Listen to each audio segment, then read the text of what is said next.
Now, the very first question that I guess students are from sixth semester. Yes, sir. Yes, sir. They're finished with and they're in third year now, essentially. They have some idea about the programming. Have they been exposed to Python coding, any chance? Yes, sir. They have undergone one course, sir. Okay. Course. Okay, that's good. Anyway, I'll be repeating a bit of that, maybe in about a couple of sessions Okay. on Python.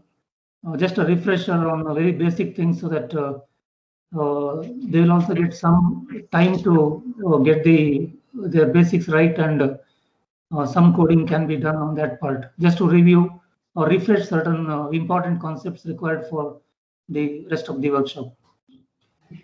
Now, the very first question that comes to our mind is, what is the Internet of Things? The very basic definition of IoT is there on your screen. So I'm not going to read that part. Now, essentially, maybe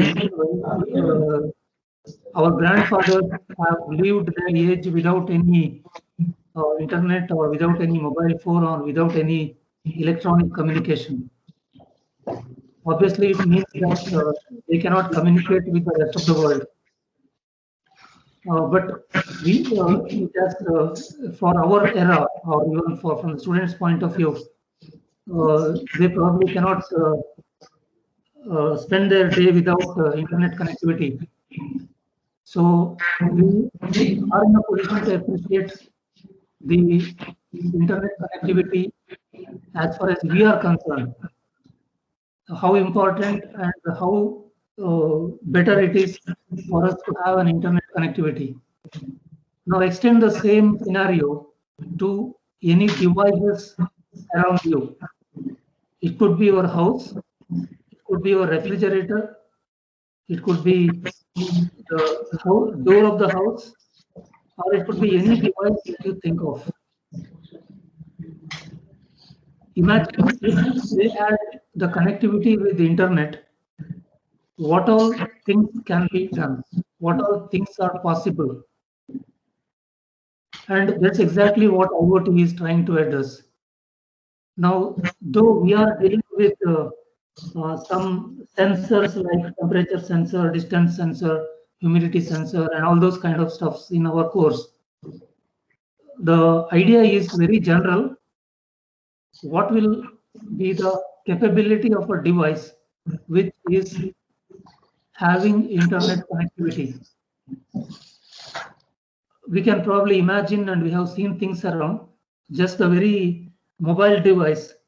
Probably when I bought my first mobile in somewhere in 2003, I guess, 2003 or 2004, it didn't have internet connectivity. I could only make the calls. But as the time passed on, in 2010, 11, we could be able to connect it to the internet, and suddenly I feel that I had more power. I could do more things. And today, you can see how it has exploded with our mobile, at least. Our mobile being able to connect to internet, we are able to do a lot many things in a quick time, and we are able to do more things. We are able to be more efficient with our day-to-day activities. So let's just try to imagine this scenario with any device around us. Or you can imagine it to be say, for example, house. So if your house itself is connected to internet, say through the webcam, or if you're able to, when you're out of the house, when you're away from the house, if you're able to see your house for any burglary or for any untoward incidents, there's a lot of possibilities. So it is just extension of the same imagination when it comes to IoT. Now, with that imagination, just try to localize, try to understand what all devices or what all components are required for us in order to get connected with the internet. Obviously, if I need to connect my house with the internet, what I mean by connecting house with the internet is wherever outside I am, I should be able to visualize, or I should be able to see things happening in my house, or I want to observe if there are any untoward incidents happening, maybe burglary or whatever it is. So what kind of sensors that are required in the house? In this particular example, I need a webcam, or I need a camera which can capture the video and transmit it to a server, and probably from that server I'll be able to view through that server. I'll be able to view the scenario in my house. So some kind of sensors, or to give you another example, suppose you want to measure the temperature of a particular machine. So obviously you need a temperature sensor, and you can make that data, the temperature data, transmitted to some server. We generally call it as a cloud. And to the cloud, you'll be able to transmit it. And from there, you'll be able to see the temperature, or you'll be able to take some decision based upon the value of the temperature. So this is exactly what I mean. We are enabling the devices with internet connectivity, and it leads us to enormous possibilities. So some kind of sensors and some kind of devices which can communicate with the server, or which can connect to the internet and transmit the data, is very much essential. So this is one requirement for a setting up of an Internet of Things. And then I also need to subscribe for some internet connectivity, whatever is the type of internet connectivity. That is debatable, and that is actually to be decided based upon the kind of data rate that is required. For certain type of data, you may need very low speed, and for certain other types of data, like image or video transmission, probably you may need a larger bandwidth for making the communication happen. And another very important aspect, or another important component required for setting up an IoT, is the platform. So what we mean by platform here is the cloud platform. In the cloud, there must be some server, and in that server there should be a software running, which will be able to receive your data and store it. And then the stored data should be able to, the person should be able to see, or the viewer, whoever is the enabled viewer, they should be able to see the data. And today we have, there are many platforms, like there are platforms available from Amazon, there are platforms available from Google and IBM, and there are some small players as well, like thingspeak.com,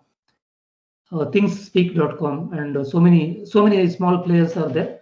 Obviously, these platforms will be, they will charge some amount based upon the bandwidth, based upon the number of channels that you want to subscribe for, and they will come on a small premium, particularly Amazon and other IBM and other fellows.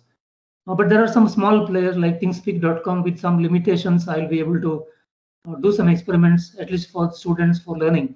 I should be able to do some small experiments, though I will not get the complete bandwidth. They put some restriction on the amount of data that you can transmit. So many times you can access the data, so many times you can upload the data. These are some restrictions they put on the free version of their platform. Then comes the application. Application is like based upon the data, what you want to do. Suppose if a house is attacked by thieves, then what kind of response, whether it can be automated, whether the data can be given to the nearby police station, or if temperature is rising in a machine, can the machine be stopped, or some other action can be initiated. So all these things are taken care by the application, which can be either a part of platform, or it can be an application which is available with the customer, with you, for example. So these are some components which are very much essential. Of course, these components, there are many variations, there are many choice available in selecting all these components, depending upon the application, depending upon the budget. So many aspects are to be considered while choosing these platforms, or while choosing the mode of communication, or while choosing the sensors. Normally, you don't have much choice on the sensors, but devices are something which you can select based upon the kind of, the intensity of the sensors, how many sensors you want to connect, or how many parameters you want to read, or what kind of parameters you want to read. So based upon the budget and other aspects, all these things can be selected, and it is application specific, in fact. So moving further, I hope all of you know that there are some sensors and there are some actuators. So when I say a camera, it is actually a sensor. When I say a humidity sensor or a temperature sensor, it can only convert the physical data like temperature into a electric quantity or electronic quantity, and then as a maybe some of them will do the digitization and then send it to the associated embedded system. Actuator is exactly doing the other way around. Like for example, a motor. Motor is an actuator. I can turn on the motor, or I can turn off the motor. Or the speaker, for example. Speaker is an actuator. I can play something on that. Now, to connect these sensors and actuators, which are actually sensing the real-time data, I need a microcontroller-based system. Now, this microcontroller-based system, it can be as simple as a small 8085-based system, or 8051-based microcontroller system, probably available in your lab. Or it can be a little complex system like the Raspberry Pi that you have in front of you. I hope all of you can identify the Raspberry Pi board in that. Maybe once I turn on the camera, I will show you. On the northwest side, you will find the Raspberry Pi kit, which is essentially a small computer. I'll come to that in a short while. So there are many options available to you. There are customized boards. There are customized microcontroller boards, or there is Arduino board and Raspberry Pi board, which is available in the kit in front of you. These are basically microcontrollers which are able to read the data from different sensors under the control of a program. So you write a program to read the data. Now the data is available in your through your program, and you can write another piece of code or extend that code to send the data to a particular cloud, and the IoT is realized there. There are some customized boards also available, because if you want to control the cost, you can customize your board. So you can make your own board using some microcontrollers and the associated peripheral devices. And well, I have written one small phrase here: boards for IoT. So you can just try to type this in Google and try to see what all boards that are available for making this IoT possible. Okay, you can just try it later. This is the keyword that you need to type in Google, and you'll be able to find. You'll find more than a couple of dozen boards available, of which Arduino and Raspberry Pi are most friendly amongst students. I don't say industrial application, but as far as students are concerned, they are most friendly in terms of its cost, because you'll be able to buy these things on your own and try to set up or try to explore the different possibilities with these boards on your own at a very low cost. Okay. There are many other boards also available, which you can just try by typing this in the Google. But anyway, in our workshop, we'll be concentrating mainly on this Raspberry Pi. Just to continue this, internet connectivity through which a microcontroller can be sending or receiving the data. So whatever data these microcontrollers which are there in this boards, whatever they are receiving from the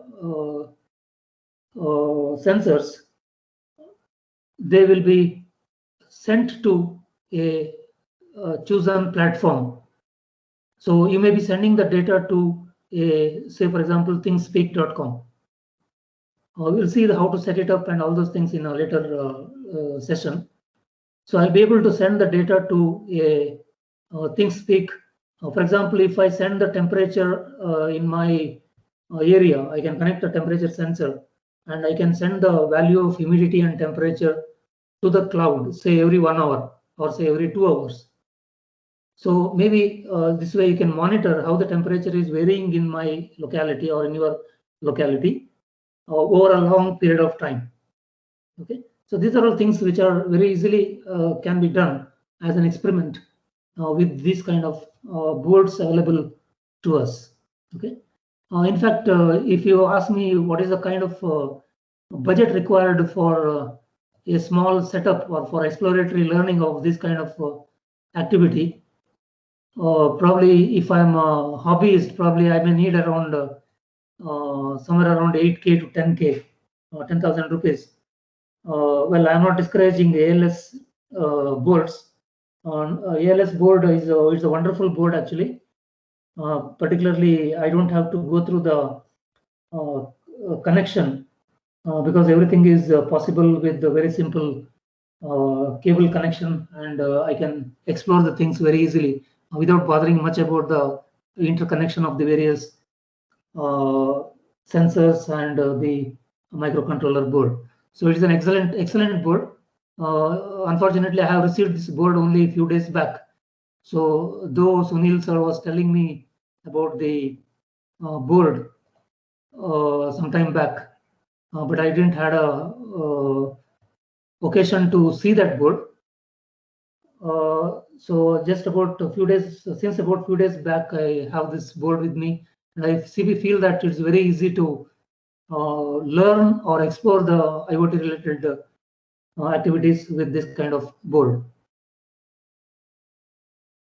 Okay, so for the rest of the session, I think you had a glimpse of what is an IoT. There are a lot of more intense things to learn about IoT.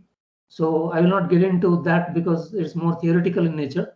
My emphasis will be mainly on the practical aspects and how to get the things done, given a small question or given a small problem, and how this can be done. That will be my mode of teaching for this workshop. So I'll be posing some questions, and let's see how we can do that using the available resources in front of us. Now, having said about IoT, okay, if there is any questions and any queries, you please buzz me so that I can respond to, or else we will keep this questions to the end of this session, and I'll be glad to receive the questions. I want students to ask questions. That's what I was mentioning about exploratory learning. So you should explore, you should get doubts, and you should get them cleared as early as possible. Now, what is Raspberry Pi? Because this is one of the computer board that we will be using, and we will be using to connect to the internet. We will be using this to connect our sensors to the internet and so many other activities. So what is it actually? So it is actually a small single board computer. I hope you'll be able to see this board on the north side of your board. The kit in front of you, on the north left side near the 2-line LCD panel. To the left of that, you'll be able to see this Raspberry Pi board. It's a small board which is of size around 9 into 5.5 centimeter sized board. And originally it was developed by UK by our Raspberry Pi Foundation. And the very purpose why they have developed this in the somewhere around 2010 or around is to promote the computer science, or to promote the computations amongst students, teaching the basic computer science to students. So it's more popular. It was originally developed to the students, or particularly the school children, to promote the computer science amongst them. Now, I'm just showing you the image of one particular model of Raspberry Pi. In the next slide, you will have, I'll show you the backside of this. Okay, this is the backside of the same board, which is not visible in front of you, and the kit in front of you. This is the backside. This is the front side. So maybe you can make out few things from this. Now here I have 4 USB connectors. There is no restriction what you can connect to this. You can connect your keyboard, you can connect mouse, you can connect pen drives, you can connect a webcam, USB webcam, you can even connect your storage hard disks. Nobody stops you from that. You can connect virtually anything to this. And this is the main processor, which is Broadcom. It is a ARM Cortex A processor. Okay, ARM Cortex A processor, and it is actually enclosed on the thermal shield is given in on top of this to have a better thermal conductivity because it gets heated up. Normally, in the earlier versions, in Model 3, which was looking something like this only, we can fix some heat sinks and make the thermal conduction better. Okay. Now there are some other components. The component that you are seeing here is the connector you are seeing here is the Ethernet card. Ethernet slot. The 10 by 100 Ethernet cable can be connected to this connector, and there are some other connectors available. I'll come to that in a short while. In fact, this is the connector used for giving the power supply. So it's a USB mini USB port, just like what is there in your mobile phone. The same charger can be used to power it up. Actually, your mobile charger can be used to power this. Of course, in the kit they have given a separate power supply unit. Use that only because there are so many other components which take power, so you need more power to the kit. But otherwise, you can connect a mobile charger to this and make it work. And this is the video port. You can connect this to a LCD TV, which has an HDMI port, or you can use an HDMI to VGA converter and connect it to a normal monitor, computer monitor. And normally keyboard and mouse you'll be connecting to this. Okay. And there are some other ports here. One of them is the camera port. This is a camera port. There's something called camera serial interface. You get something called Pi cameras, Raspberry Pi cameras, available to as small cost as something like 300 to 350 rupees. You'll be getting a 5 megapixel camera, and that can be connected to this. And an external video monitors also can be, LCD panels can be connected using this. Probably this is the one which we will not be using in our program. But let me see if possible, let me connect one camera sometime later and see how it works. This is some audio and composite video port. I can connect a speaker to this.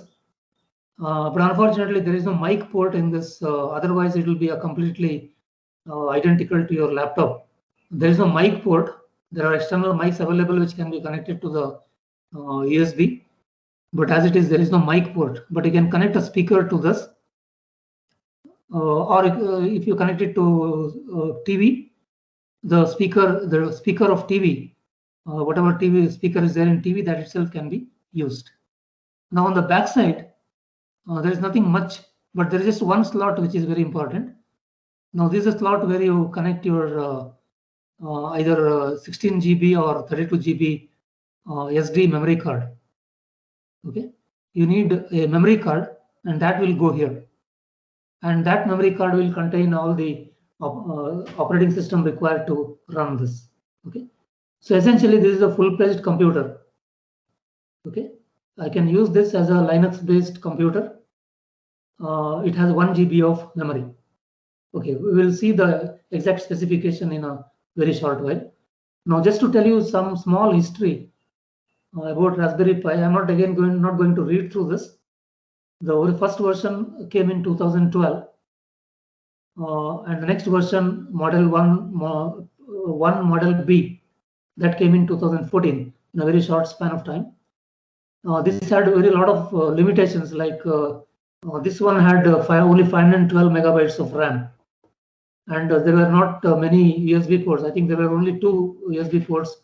And there are a lot of limitations, and this is an improved version on that, particularly in terms of speed.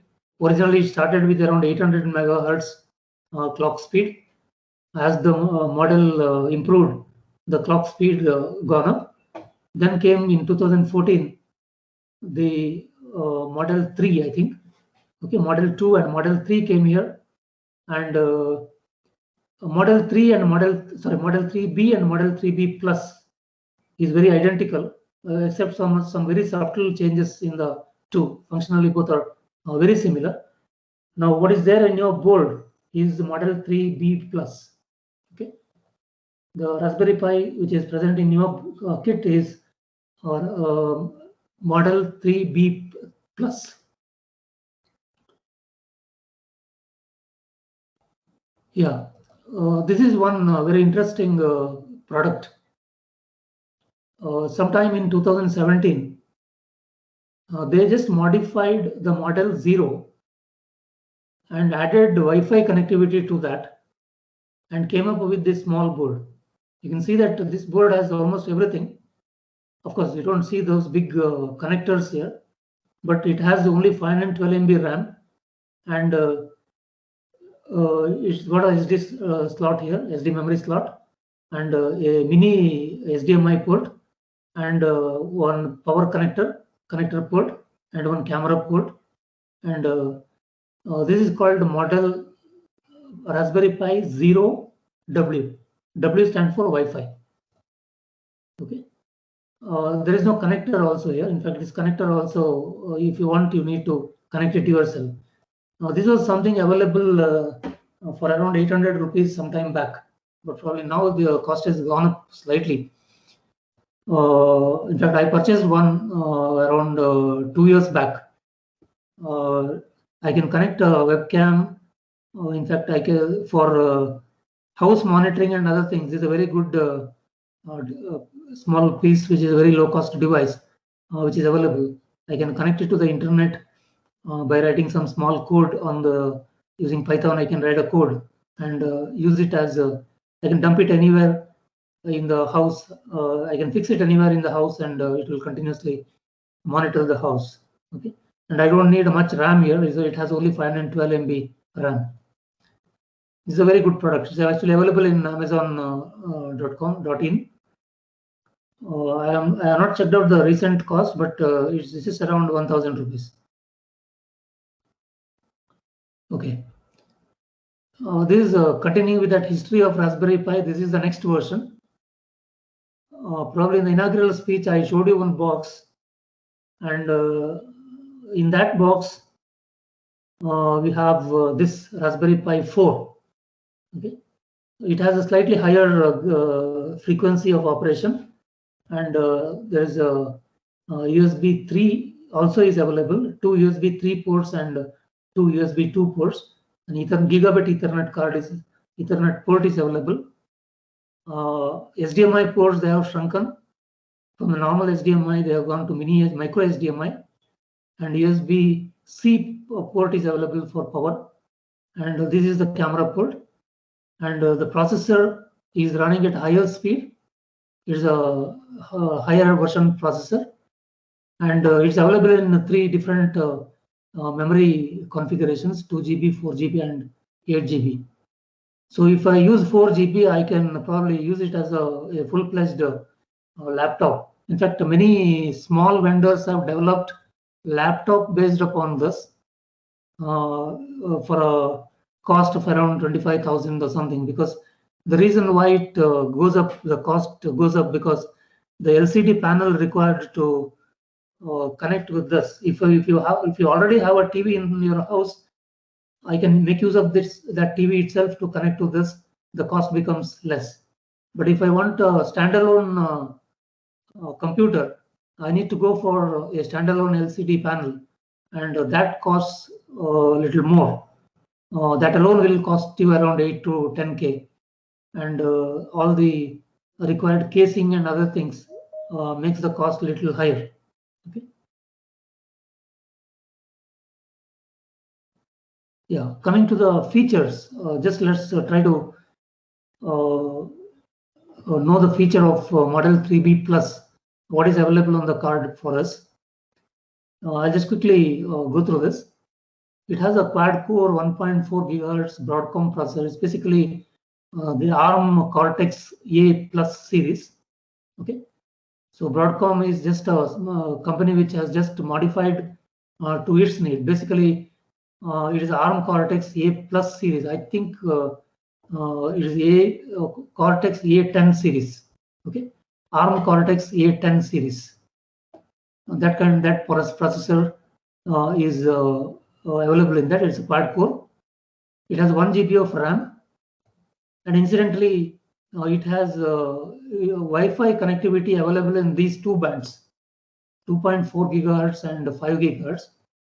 In fact, right now I have connected the Raspberry Pi board, that is a ALS kit given to me. The Raspberry Pi is connected to a Wi-Fi which is working at 5 GHz. Okay. Connected it to the Wi-Fi using this 5 GHz frequency, and it also has a low energy Bluetooth. Okay, probably this has the Bluetooth version 3, I guess. The other one, the Model 4, has got the better Bluetooth version, and also it has 100 base Ethernet. So the Ethernet port here in Model 3B Plus can transmit data up to 100 megabytes, and 40-pin GPIO. This is something very important for us. General purpose IO, input output. You won't be able to, I think you will be able to see one ribbon cable connected to the Raspberry Pi board, which connects it to the main board, which connects it to the red colored board, and that cable is actually connected to this 40-pin GPIO, general purpose input output port. As you have seen in the diagram earlier, there are 4 USB 2 ports, and there is also a 4-pole stereo output, which I can connect it to any speaker. The power output is not very good, so it's better you always use an amplifier at the output, or you can connect it to, if you are using TV, for example, for audio, you can connect this to the audio input of your TV. Okay, that will be better if you want to hear the voice loud. Otherwise, I don't say that the voice output is very loud from this, but if you use a headphone, it is manageable. There's a full-size HDMI in 3B Plus. In the higher model, in 4B, for example, it is a micro HDMI, whereas in this it is a full HDMI slot is available. So using an HDMI cable, I can connect it to a TV or any HDMI monitor. In fact, I am connecting it here to a small TV through this HDMI port. There's a camera port. I think you can, yeah, I shown it earlier. There's a camera port here, and to this port, I can connect a camera. In fact, I've shown a camera here. This camera is the one which I was referring as a Pi camera. It's called Pi camera, Raspberry Pi camera, which is available for as small as 300 rupees. Okay. Yeah. This is a very important diagram for us.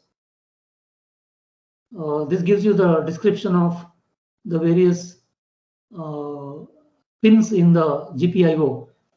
I hope you can make out this pin to which a ribbon cable is connected on your board. To this pin, the ribbon cable is connected, and the same is blown up here, and this is how the pins are numbered. So 1, 2, 3, 4 up to 39, 40. And I want to make a small mention here, which will be exploring in a detailed manner in a slightly later, in a later session. There are two types of numbering associated. You can see the continuous serial numbers 1, 2, 3, 4, 5, 6 up to 39, 40. So these numbers are referred as the board pin numbers. Okay, these are the physical pin numbers. Board is also referred as board numbers. And there is another numbering which is called Broadcom numbering or BCM numbering, and that number is written on the pin. In fact, not all the 40 pins are general purpose IO. Out of that, you will find some of them are power supply, some of them gives you 5 volts, some of them give you 3.3 volts. So there are intermittent ground pins. I think there are about 3 or 4 ground pins available. 2 pins on 3.3 volts and another 2 pins on 5.5 volts. And there are some other special purpose pins also. The actual number of GPIO pins available is only 28. Okay. And these 28 GPIO pins, general purpose IO pins, can be configured as either input or output. Okay, except for 2 of the pins, they cannot be reconfigured.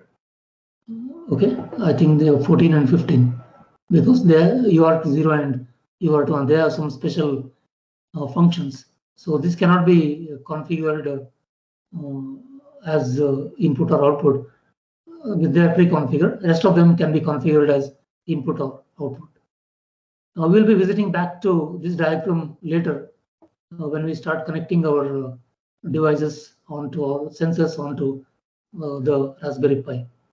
The idea is very simple. For example, if I want to connect a buzzer onto this, I just need power supply. I need power supply, ground, and one general purpose IO pin.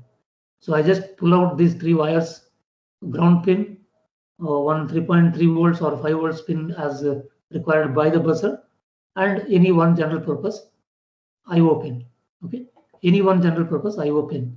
So based upon my connection, so whenever I make this pin 1, the buzzer will turn on. Whenever I make this pin 0, the buzzer will turn off. It's as simple as that. And I just have to do this under program control. Okay.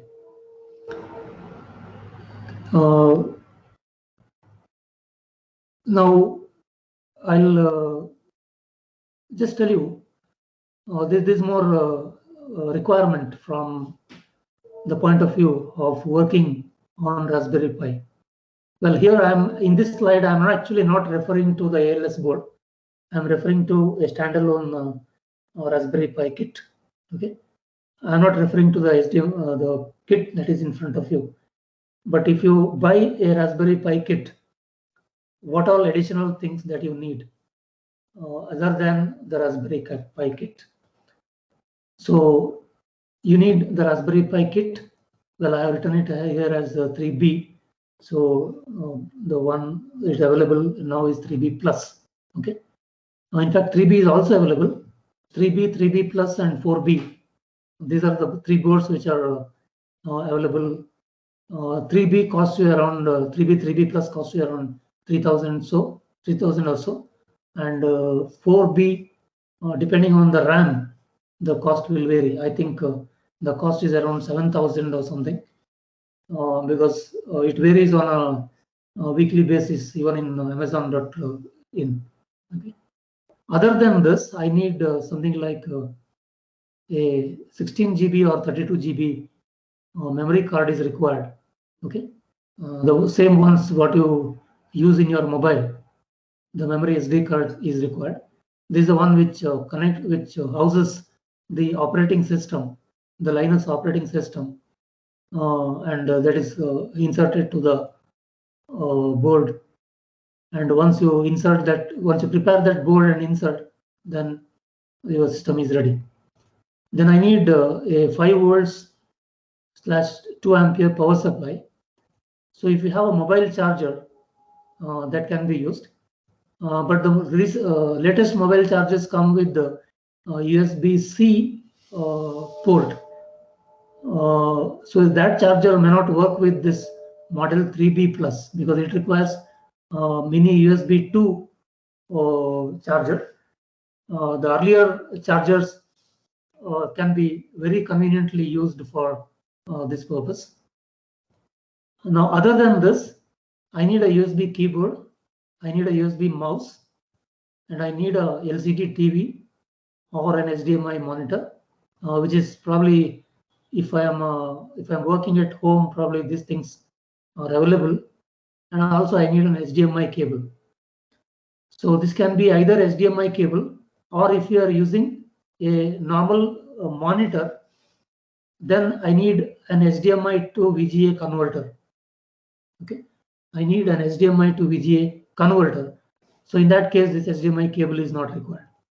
But normally, if you have a LCD TV, this HDMI cable will come either along with that, or if you have subscribed for any DTH, then that fellow would have supplied you a HDMI cable that can be used. These are the hardware required. Now notice that I have marked this in red.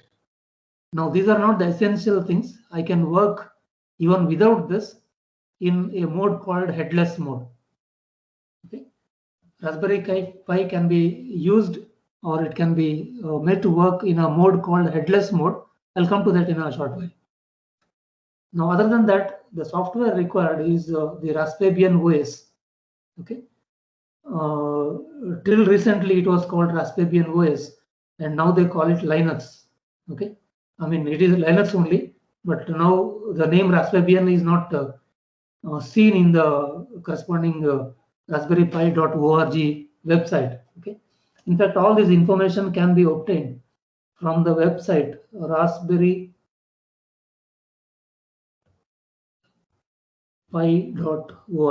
You can just search it in Google as well. Okay. This website has got all the required information as well. The softwares required, the operating system required, can be downloaded from that website. Okay. Yeah. Now, what is headless mode? Now, headless mode is the one where I'll be using the keyboard, mouse, and monitor of a PC or a laptop. Okay. I'll not be requiring these 3 items, or in fact, I don't even need a cable also.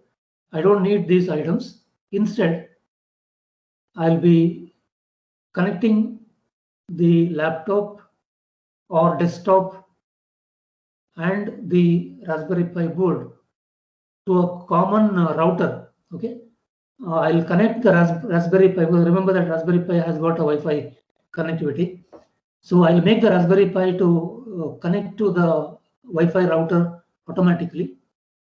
It's very much possible. It can be configured. And I also make my laptop connect to the same router. So now the laptop and Raspberry Pi, they are in the same network. And through the network, I'll be able to grab the Raspberry Pi screen. And also, I can control the Raspberry Pi using the keyboard and mouse of the laptop itself or desktop itself. So I don't need any additional keyboard, mouse, and LCD monitor, so I can make use of the laptop itself. Okay. In fact, right now I have connected Raspberry Pi in headless mode. Of course, I can connect the Raspberry Pi in headless mode as well. I can connect a monitor and keyboard to the Raspberry Pi directly. In fact, I have the both modes on at this point of time. Okay, because there is no other way I can show you the screen of the Raspberry Pi in a workshop like this. Okay. So that is the headless mode. I'll show you what exactly is required for working with the headless mode. Okay, I'll come back to this slide in a short while after showing you how it looks like when it comes to the Raspberry Pi. I hope you are able to see the screen. Just one second.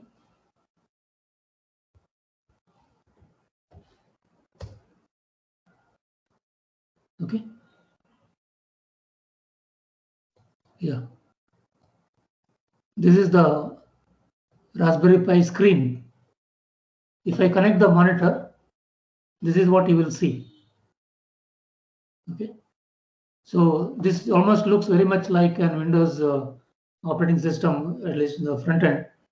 So I have my start button here. So you can see that if I pull it up, I get all the different.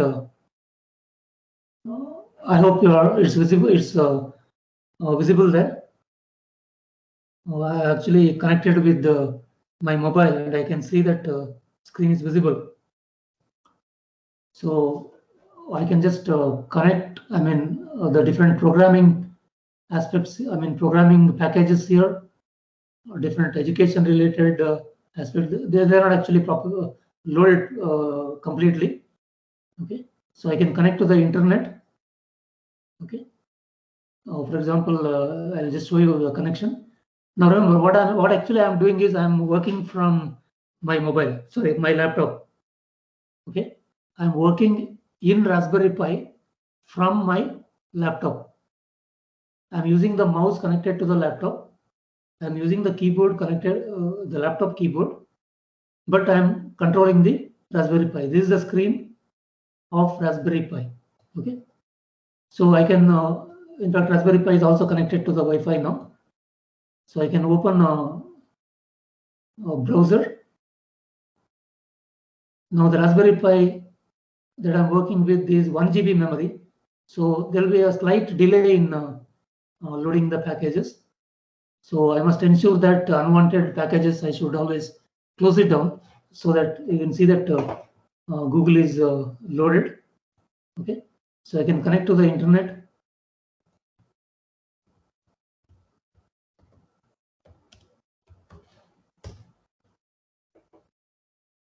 Okay, so I'm able to connect, I mean, browse the internet. Remember, in this screen, whatever browsing is happening, it is from Raspberry Pi. Okay, this is not from the laptop. Laptop is just used as a dummy device to manipulate or to control the Raspberry Pi. So essentially, I'm using the keyboard and my mouse of the Raspberry Pi. Okay.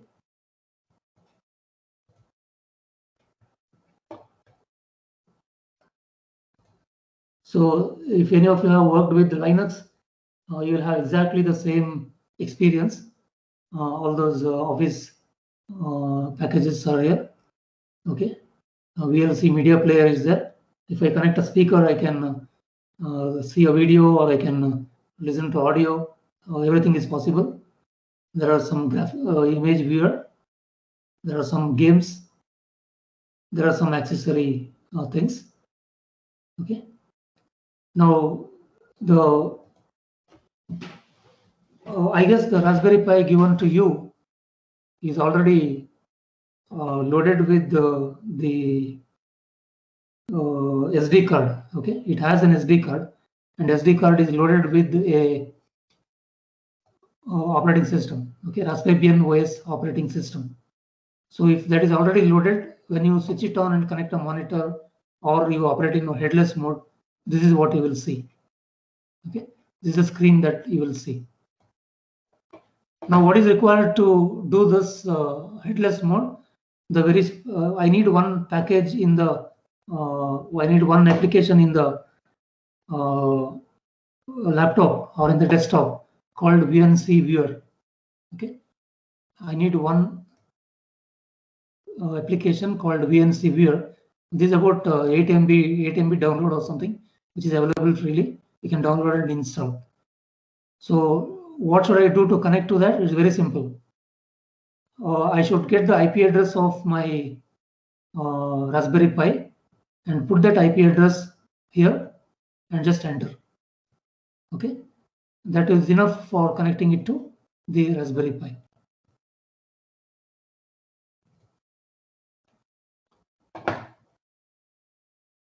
Okay, now I won't be able to give a demonstration of how exactly this setup has to be done.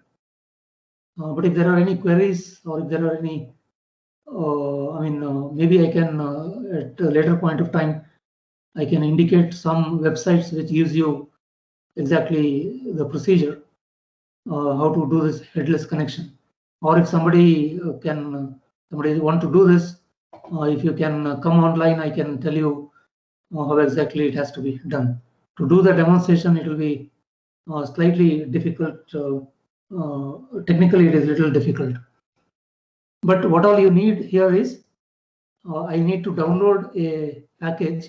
I'll just show you that file which I have downloaded recently. Okay, I guess it's probably here. Yeah, this is the file. Okay, this file is available to download. It is around 3 GB. This is this is called the image file. Okay, I think you can see that .img file. This is the image of the operating system, and this image I need to install in that SD card. Okay, what I need to do is I need to install this image in the SD card, and once I do that, I'm ready to go. Okay. Okay, now once you install, first thing is I need to do some configuration. Now that configuration can be done in a normal mode of operation very easily. Like I go to this preference and I see that Raspberry Pi configuration. Okay, so here it is necessary that I need to check on some interfaces. So you can see some interfaces here like camera interface, whether it is enabled or disabled. Now remember, to begin with, all these are disabled. I have enabled them later. Okay, to begin with, all these are disabled. The secure shell port, communication port, the VNC server, because to make this headless mode work, I need to enable the VNC server, okay, which is there in the Raspberry Pi. So once I enable, that will be able to transmit the entire screen onto this laptop, and I'll be able to visualize it here. Then I2C and serial peripheral communications. All these are serial communication ports of Raspberry Pi. All these 4 or 5 of them, they are enabled only if you select this. And there's a remote GPIO also. We will see that later. And these are some system-related settings. Okay, so this configuration has to be done in the beginning. Okay. We can also do the configuration using terminal mode by using a command called sudo raspi -config. Okay. Sudo, sorry, the spelling mistake.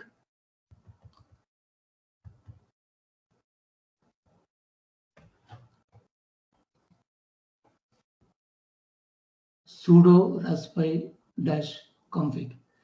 So if I run this, I get this window, and here I can maneuver to the different sections and what all devices I want to config, I can do the configuration. But if you have connected a LCD screen, then always it is better you use this GUI mode. Okay, this is actually the text mode. Whatever window that you're seeing here, this will be coming if you are working in the SSH mode of operation. If you are using a GUI, probably this is the better place. I can do the configuration from here. Okay, I don't need to do this configuration every time, but I need to do this in the beginning in order to make certain ports enabled. Okay, particularly the serial ports. There are sensors that you connect, make use of certain serial ports and one wire port and so on. So those things need to be enabled. For that purpose, I need to do the configuration. Okay. Now, maybe you have already worked with Linux, and in Linux there is something called shell programming. I'll not get into the shell programming at this point of time. Whatever is essential, I'll just try to tell that command on the spot instead of going through a full session on that shell's commands. But if you have already studied those Unix shell commands, USP, I think there was a subject by that name, Unix shell programming or shell scripting. So those commands are very useful here, at least the basic ones. And those commands are required in order to control the Raspberry Pi and to do certain things in Raspberry Pi.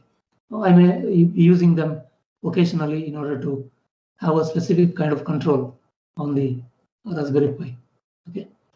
Now, apart from this, as I mentioned, I can use this as a computer.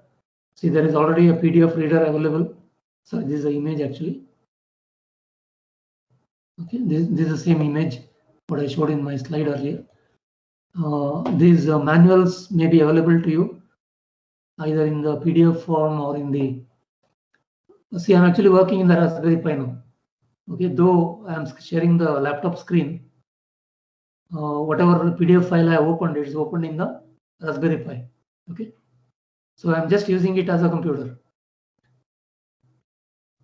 So in this kit also gives you good information about the Raspberry Pi and Arduino. So you can possibly go through this for some of the queries that you may have. Okay.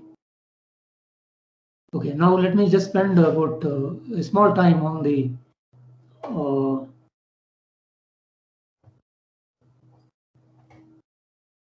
board. Okay. This is the same board that you are seeing in front of you.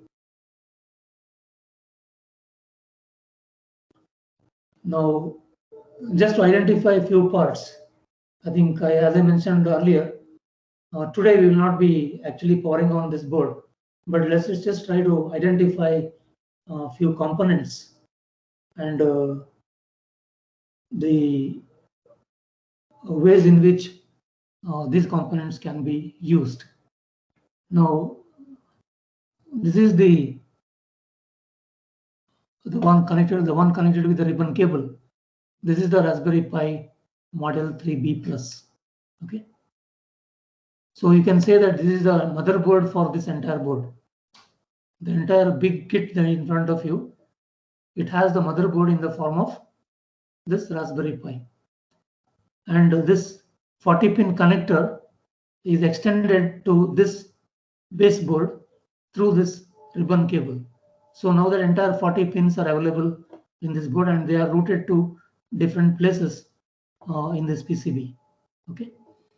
Now you'll be able to notice few sensors which are connected in the board, like they are permanently fixed.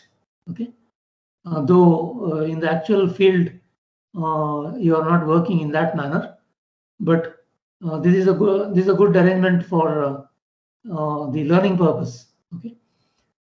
This is actually, in fact, this board is may have been connected in the reverse in your board. In fact, I don't see this blue colored box on my board. It is gone underneath. I think they have reversed it. You can just verify. Okay. So this is actually the humidity and temperature sensor.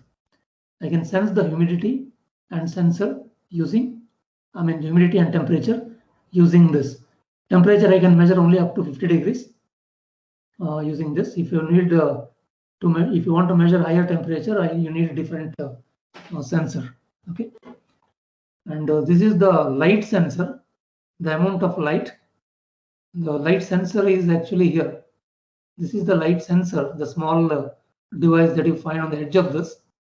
All the remaining things are remaining is electronics here is to read the data from this and communicate with the Raspberry Pi. The next one you're seeing here is the sonar sensor. This is used to measure the distance. One of them is the sonar transmitter and the other one is the receiver. So by knowing how much time it has taken for the sound wave to start from this transmitter, go to the object and then reflect and captured by the receiver. So based on that, based on the time measured, the distance is computed, and there is a small electronics underneath this, which will be sending that information to the Raspberry Pi. Now this is actually a gas sensor. Okay. This is a gas sensor which is used for the cooking gas, for example. So if there is a gas leakage at home, this fellow will sense and it can trigger some activity, or it can trigger some alert into this Raspberry Pi, and in turn Raspberry Pi can communicate with you and inform about the leakage. Okay. A few other things we will see it in the due course. On the right hand side, you see one actuators here. I think I was mentioning about sensors and actuators. So all these devices you find here, they are the sensors. They are sensing the physical quantities or physical entities like temperature, distance, light, gas, and so other things, and informing this. So they are sensing the physical world. These are the actuators. Like for example, relay.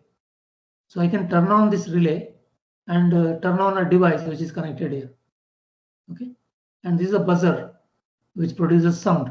So I can it's just three or four wires, and you can make it go on by switching on one of the terminal connected to it. Okay, I think things are written here. You can see that the buzzer is written underneath. Okay, and this is actually the serial communication port which is available. We have very few devices which require serial communication in the present era, because most of the things are USB, which I can connect directly to the Raspberry Pi. But anyway, if you have any few older devices which work on serial communication, they can be hooked up to this port.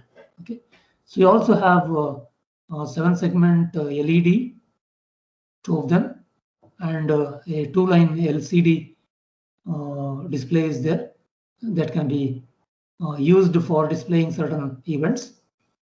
And on the bottom side, you have this 4x4 keypad. Okay, so in fact, you can treat them as the numeric numbers 1, 2, 3, 4, 5, 6, 7, 8, 9, 0, then some special symbols, hash, $, and so on. Then here A, B, C, D, F, the hex keypads. Okay, so you can assign meaning to this in your program. But anyway, 4x4 keypad is available. The hardware required for this is already wired up. I only need to do the connection and interface with the Raspberry Pi and write a small piece of Python code to make it or to activate this. And there is some free LEDs available here, and 4 free keys are available. So I can connect this to the Raspberry Pi and make these LEDs light up just under program control. Now you'll be seeing one more board here. This is actually the Arduino board, because this board is designed to work with either of the two, but remember, not both at the same time. Okay, you can work with the Arduino or you can work with Raspberry Pi. Okay, so I'll not be powering this Arduino when I'm powering up this. Okay, or when you power this up, you should not do this, or when you power this up, you should not do this. You should not power on this. Okay. Now you see one power connector here. This is where you connect the power. I think one power adapter is given to you. You can connect the power to this. Or incidentally, even if you connect it here, it works. But the board designers told me that you should connect it here. This connector is actually used if at all you buy a dedicated power supply units, which have been designed by ALS for the other kits, because they are giving you other kits which are 8085, 8051, 8086 kits. Those kits come with some customized power supply. Those power supplies can also be used if you connect it here. In that case, this is not required. Okay. But if you have this power supply, this is not required. So it's very simple. I just connect the power supply over here. And in fact, there is one more small cable I need to connect. I hope you can see one small USB connector here. And this USB connector needs to be connected with a USB connector available underneath that Ethernet card. On the board, you'll see one more Ethernet port one USB port available. So that port needs to be connected to this one. That will make the power connection possible to this board. Okay. Now to work with the sensor, the board has been designed in a beautiful manner. As it is, without any connection, none of the sensors are connected with the Raspberry Pi. Be it LEDs, be it this keypad, or be it this buzzer relay or RS-232 or any of these sensors, they are not connected with the Raspberry Pi. Okay. So if I want to, for example, if I want to connect this LED key, okay, sorry, if I want to connect these LEDs, these 4 LEDs and 4 switches with Raspberry Pi, what I need to do is I need to connect this connector with this connector. Okay, so I need to do the connection. I think a bunch of cables are given by them. Okay, that should be available. And if you just make this connection, all these LEDs and keys are connected to the GPIO pins of this. But remember, they are not connected to any GPIO pin. They are connected to particular GPIO pin, the details of which is available to you in the manual. So which LED is connected to which GPIO pin, that is very essential to know, because in the program I should use the same pin number. Okay, in the program I need to write which pin number, say this LED is connected, and I can know this information from the manual they have given. Okay, there is a user manual. I'm not sure if they have given the printed manual to you. Any other PDF copy is available. In that manual, they have given the details, which pin is connected to which port. Incidentally, when I may do this connection, for example, I use an FRC cable, 10-pin FRC cable, and I can do this connection. All these 4 LEDs and these 4 switches are connected to 4 plus 4, 8 ports here. And to which port it is connected, I can know this information from the manual. Okay. But there are some small limitations. If I am using these 4 LEDs and 4 keys, I will not be able to use this keypad. Or if you are using this keypad, I will not be able to use this. Well, this limitation has mainly come because whether it is Arduino or whether it is this Raspberry Pi, the number of GPIO pins are available are only 28. Okay. In fact, this fellow consumes around 8 GPIO pins. This fellow also consumes around 8 GPIO pins. And there are many other sensors and actuators which consume more number of pins. So in order to economically balance these things, they have divided this. So I'll not be able to work with these two simultaneously. So either I can work with this or with this. Okay. So if I want to work with this, I'll connect this connector with this. This fellow should be open. Or if I want to work with this, work with the keypad, with this 4 LEDs and 4 keys, I'll connect with this. Okay. That's the only limitation. Otherwise, there's a small limitation over here. I cannot work together with buzzer and relay. Okay. There's one small restriction. Buzzer and relay cannot be worked together because if I do the connection, the same port is shared to both the device. I have to do this connection, okay, using that Relimet cables given to you. There you have to do this connection. So in that case, these port pins are connected to Raspberry Pi, and I'll be able to access this. Okay. So in that way, to make any connection, to make any sensor, or to work with any sensor, I need to do the specified connectors, or I should make these specified connectors connect together, and then start working, or then start executing that particular program. Okay. Yeah. So that's a small introduction to this program. This board.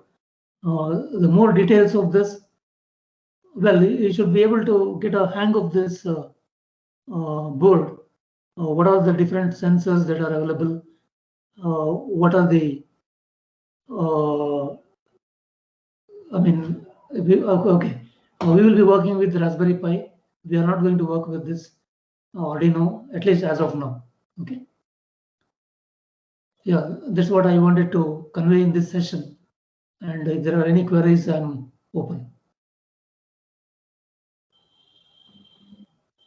So what are the limitations of Raspberry Pi, sir? In what sense? If I need to define like advantages and disadvantages. Okay, see, whenever I want to make an advantage and disadvantage, I will also always compare it with something.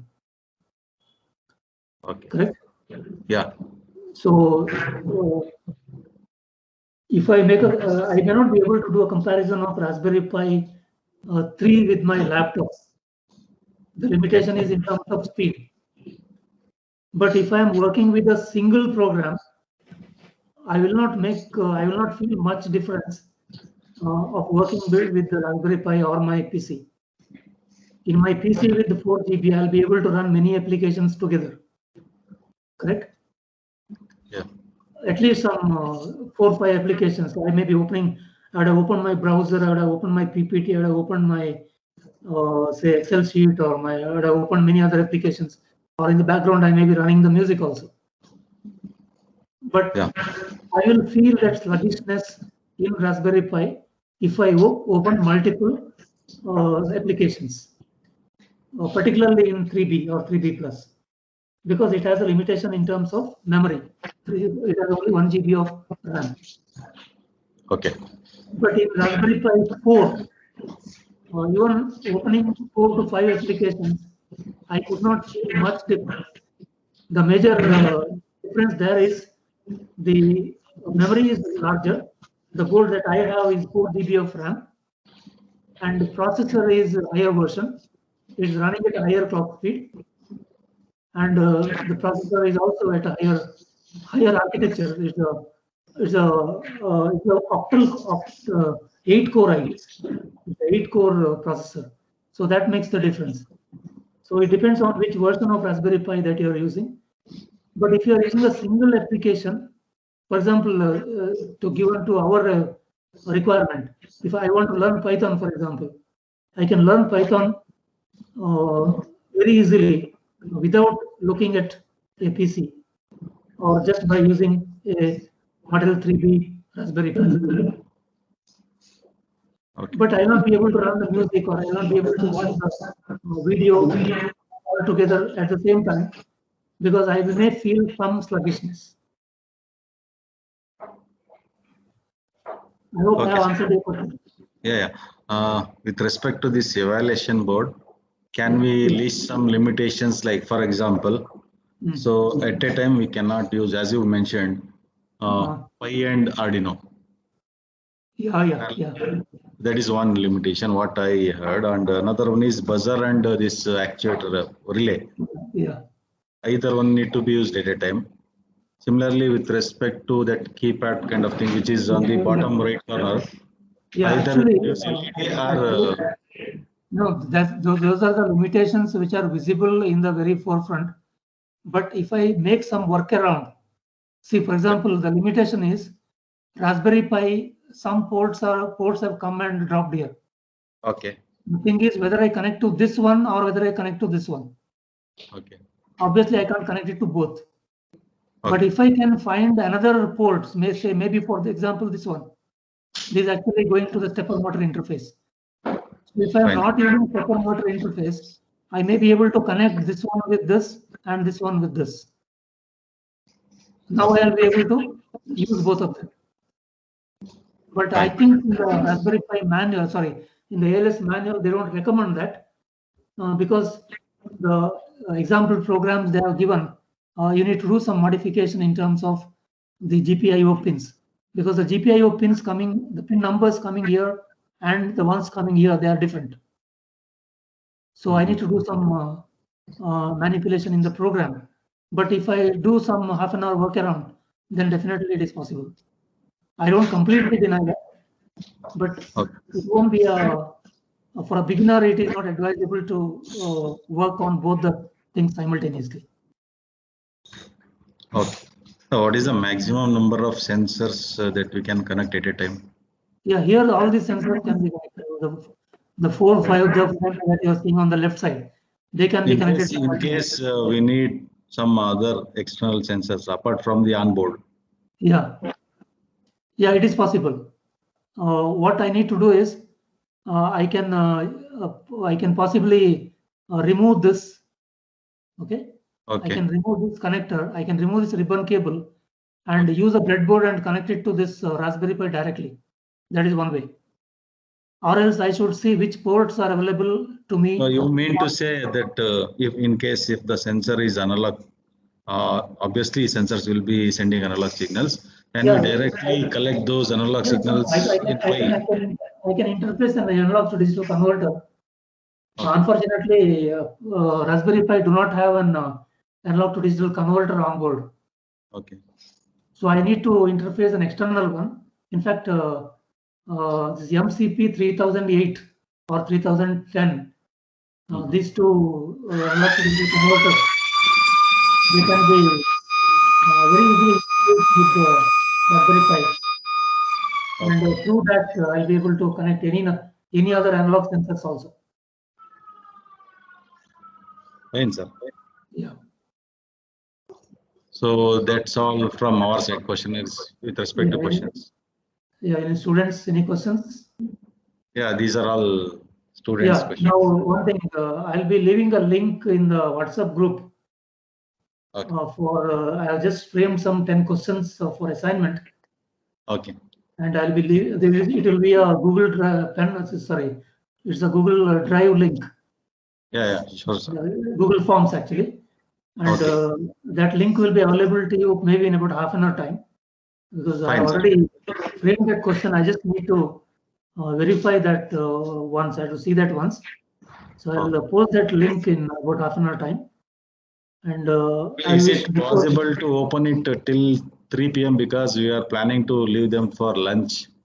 No, I will send the link. I will send the link. You can open it at any time. Okay, so we can do that exercise in the noon session. Probably. Yeah, it's about 12 p.m. It's about 12:50 now. Yeah. No, I'll leave it to you. How do you want me to send this? Should I send it to any individual, or I should send you it post in the group itself, but you post it after 2 p.m. so that they'll come back after 2 p.m. and they'll start working on it. I mean to say they'll start answering that assignment. Yeah, in fact, I don't say that it is it's rather open book questions. I don't restrict them to write the answer from their memory. So Okay. you can look around for the answer anywhere, but I want you to I want them to understand the answer and then write the answer. Few of them are multiple choice questions. Few of them are they have to enter the text and enter the answer. Right? Yeah, sir. Fine, sir. There are 10 questions. Okay, sir. Yeah. So I'll post it around 2 o'clock. Yeah, please, sir. Okay. Thank you. Thank you. Yeah. Thank you, sir. Thank you. Yeah.